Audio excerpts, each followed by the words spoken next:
তরমুজের মধ্যে কাঁচা ডিম। আপনারা নিশ্চয়ই ভাবছেন আমার মাথা খারাপ হয়ে গেছে, কিন্তু আসলে ব্যাপারটা তা নয়। আসসালামু আলাইকুম এভরিওয়ান, আমি সবাইকে স্বাগতম জানাচ্ছি নতুন আরেকটা রেসিপি দেখার জন্য।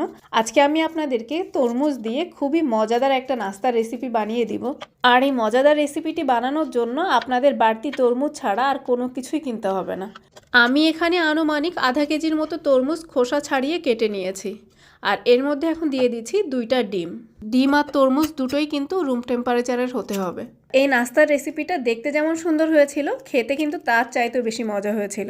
তো আপনারা বানিয়ে খাওয়ার পরে কিন্তু বুঝতে পারবেন। তো আমি এখন সব কিছু একসাথে খুব ভালো করে হ্যান্ড মিক্সচার দিয়ে ব্লেন্ড করে নিচ্ছি। আপনাদের হাতের কাছে যেটাই থাকে সেটা দিয়ে আপনারা সব কিছু একসাথে ব্লেন্ড করে নেবেন।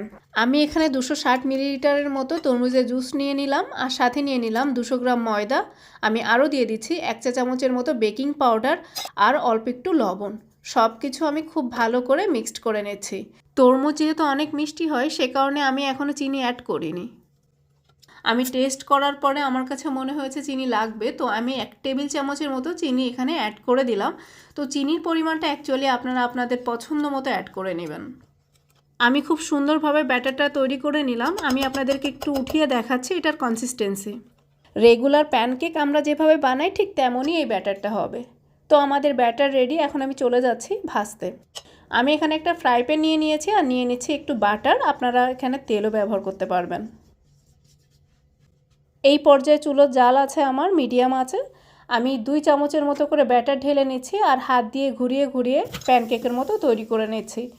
একবারে কতটুকু ব্যাটার দেবেন এটা ডিপেন্ড করবে কিন্তু আপনার ফ্রাই প্যানের উপরে। যখন এটার কালার চেঞ্জ হয়ে যাবে তখন বুঝতে হবে আমাদের এই পাশটা হয়ে গেছে, তখনই উল্টে দিতে হবে। আসলে এখানে বলার কিছু নেই, আপনাদেরকে দেখেই বুঝে নিতে হবে। তো আমি এক এক করে সব প্যানকেকগুলো বানিয়ে নিচ্ছি। এই নাস্তাটা কিন্তু আপনারা সকালে বা বিকালে চায়ের সাথে সার্ভ করতে পারবেন। আর বাচ্চাদের টিফিন বক্সে দিলে তো বাচ্চারা অনেক খুশি হয়ে যাবে, বিকজ এটার যে কালার না, এই কালারটা দেখতে যে কি সুন্দর হয়েছে। এটা আপনারা বানাবেন আর আমাকে অবশ্যই থ্যাংক ইউ বলবেন। যাই হোক, আমাদের সব প্যানকেকগুলি রেডি হয়ে গেছে। আমি আপনাদেরকে একটু উঠিয়ে দেখাচ্ছি কতটা পাতলা, জালিদার আর নরম হয়েছে। আশা করছি আজকের রেসিপি আপনাদের অনেক ভালো লেগেছে। ভালো লাগলে অবশ্যই লাইক, কমেন্ট আর শেয়ার করবেন। ফলো করতে কিন্তু ভুলবেন না। সবাই খুব ভালো থাকবেন, সবাইকে ভালো রাখবেন। আবার আমি হাজির হব আপনাদের মাঝে নতুন কোনো রেসিপি নিয়ে। সেই পর্যন্ত আল্লাহ হাফেজ।